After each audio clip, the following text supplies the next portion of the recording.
Bismillahirrahmanirrahim. Assalamualaikum warahmatullahi wabarakatuh. Let me introduce my group.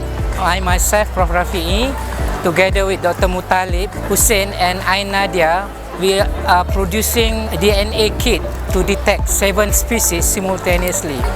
So what is the most important of this DNA kit is now we are facing a problem in food security. So the foods get contaminated, especially meats. Yeah, so we do not get authorized meats or halal meats in the market. So that we come up with these DNA kits in order to get clean and authorized meats. Yeah.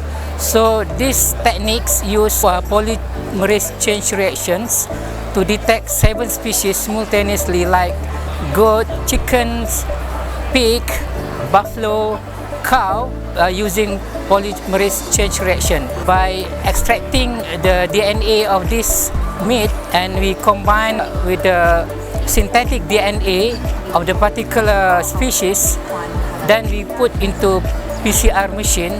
Then the result will come out. Yeah? If there is adulteration in meats, then we can find DNA detections, yeah, in the results. So this kit is very important because once people use this kit, then we can convincingly eat the meats without hesitations. Yeah?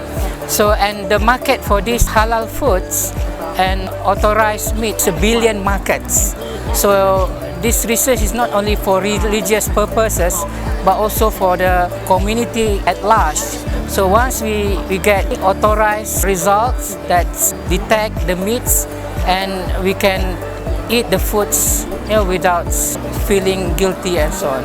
So the take-home message is this research here can give a very huge impact, not only Malaysia, but to the rest of the world.